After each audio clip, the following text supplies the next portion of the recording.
There are moments when the world's most photographed woman stops performing for the cameras and simply feels. This is one of those moments, captured not in a posed portrait, but in the unguarded seconds when Catherine, Princess of Wales, let her emotions show in front of millions. What happened during that quiet, candlelit Christmas evening revealed something far more powerful than any royal headline ever could. It showed the human being underneath the crown in waiting. For years, the British public has watched Catherine build a reputation as the calm, composed center of the royal family. She rarely lets her guard down. She smiles for cameras, waves at crowds, and delivers speeches with practiced grace. But there are certain moments each year when that composure cracks just slightly, when the woman behind the title reminds everyone that she carries the same emotions as anyone else. One of those moments happens every December, inside the ancient stone walls of Westminster Abbey, at an event she created herself and now leads with quiet purpose, Together at Christmas. This carol service is not like the grand, ceremonial royal broadcasts most people picture when they think of the monarchy. It is something Catherine built from the ground up, choosing its theme, its message, and its guest list herself.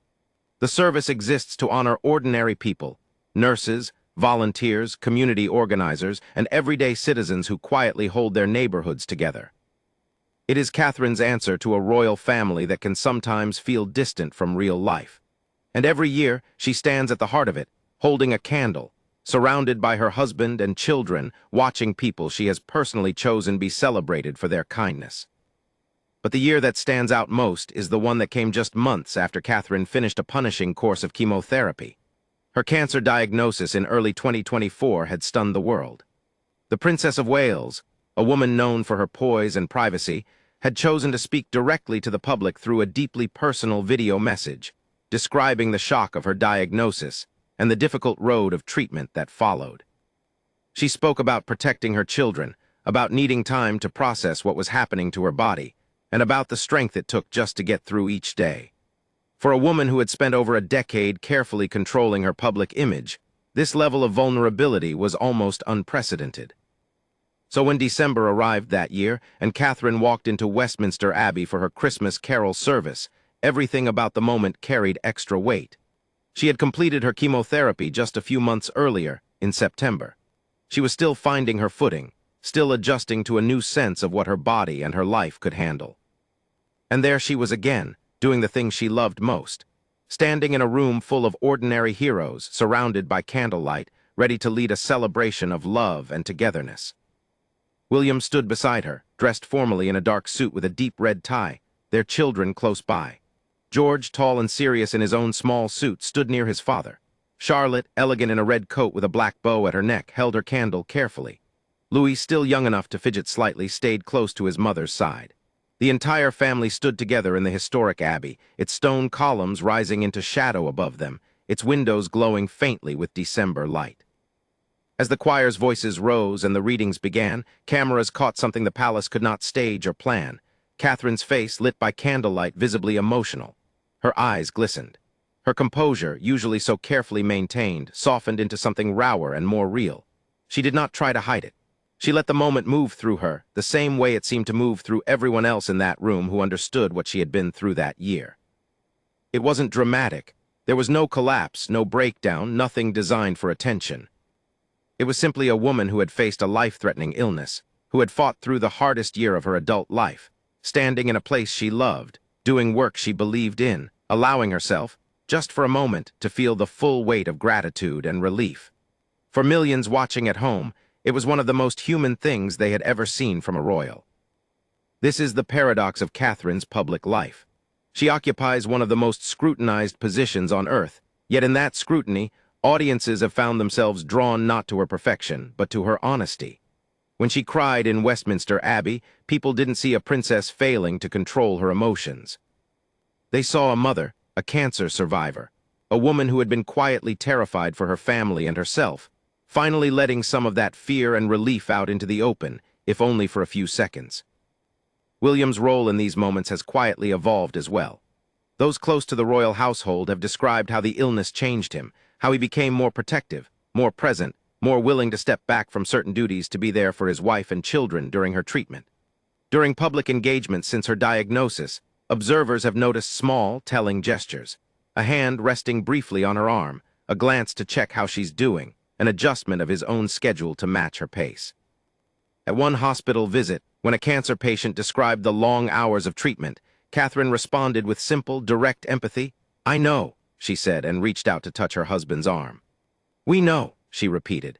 It was a small moment, but it captured something larger. Two people who had been through something difficult together, speaking now not as separate royals performing separate duties, but as partners who understood exactly what the other had endured. Christmas, for this family, has always carried extra meaning. The royals traditionally spend the holiday at Sandringham, the Norfolk estate that has hosted generations of royal Christmases. Formal walks to church, family meals, and quiet time together mark the season. But behind the traditional photographs, there are smaller, more personal traditions, too. Catherine has spoken about her love of the outdoors, of gardening, of finding calm in nature. During one royal engagement, she revealed with a laugh that she had received a chainsaw as a Christmas gift, joking about the gardening projects she had planned for the year ahead. It's a small, almost funny detail, but it says something important about who she is away from the cameras. A woman who finds peace in ordinary things, in dirt and plants and physical work, even while carrying the immense pressure of her public role. That same grounded quality showed itself during a visit to the Isle of Mull, where Catherine and William helped renovate a local community hall that their charitable foundation had supported. Photographs from the day show Catherine picking up a nail gun without hesitation, working alongside local volunteers, her sleeves rolled up. William, watching her handle the tool, joked that she needed to be careful, teasing that their visit might be remembered for the wrong reasons if something went wrong. It was a light, playful moment between two people comfortable enough with each other to joke in public. A small window into a marriage that has weathered 15 years of intense scrutiny, and more recently, a serious health crisis. These moments, the carol service tears, the chainsaw joke, the nail gun at the community hall might seem unrelated at first glance. But together, they paint a picture of who Catherine has become since her diagnosis, a woman who no longer feels the need to hide her humanity behind royal formality. She still carries out her duties with grace and precision. She still dresses elegantly, speaks carefully, and represents the monarchy with the composure the role demands. But there is now a visible thread of openness running through her public appearances that wasn't quite as present before. Royal watchers and biographers have noted this shift in her public persona repeatedly. Where once she was known almost exclusively for poise, the unshakable Duchess who never seemed to have a hair out of place, she is now increasingly recognized for something different: emotional honesty. Her willingness to visibly react, to let a tear fall during a Christmas service, to speak plainly about fear and relief, has resonated deeply with an audience that has grown tired of stiff, distant royal messaging. In an age when authenticity is prized above almost everything else, Catherine's evolution feels less like a departure from royal tradition and more like a necessary update to it. It's worth remembering, too, the broader context of the family's year. King Charles himself has continued weekly cancer treatment while maintaining an extraordinarily full schedule of engagements, reportedly working harder in the past year than any other senior royal, according to analysis by The Telegraph. The family has, in many ways, been navigating parallel health struggles at the same time, each member finding their own way to carry on with public duties while privately managing serious medical realities. Against that backdrop, Catherine's emotional moment at the carol service takes on even more significance. It wasn't just about her own journey. It was about a family that has learned, in the hardest way possible, not to take ordinary moments for granted. Her children, too, have become part of this quiet transformation. Where once young royals were kept almost entirely separate from public emotion, Catherine has made a deliberate choice to let George, Charlotte, and Louis stand beside her during moments of vulnerability, rather than shielding them from the cameras entirely. At the carol service, all three children stood with their parents, candles in hand, present for a moment that was clearly emotional for their mother. It reflects a broader philosophy Catherine has spoken about in the past: the importance of children understanding kindness, resilience, and the value of showing up for others, even during hard times.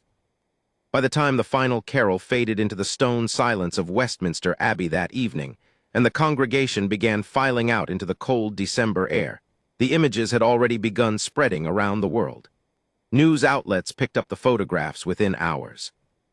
Social media filled with comments from people moved by what they'd seen. Not scandal, not controversy. Just a woman quietly overwhelmed by gratitude, standing beside her husband and children, having survived a year that could have gone very differently.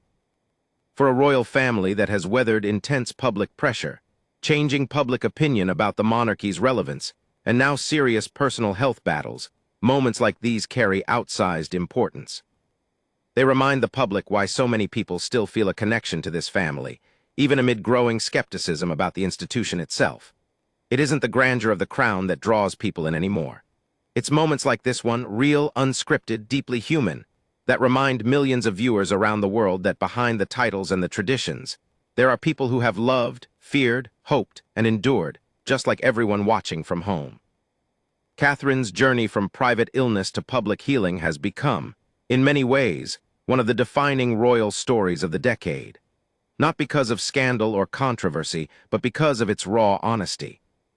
A future queen facing one of life's most frightening diagnoses, choosing not to hide it, choosing instead to let the public see her fear, her recovery, and eventually her quiet joy.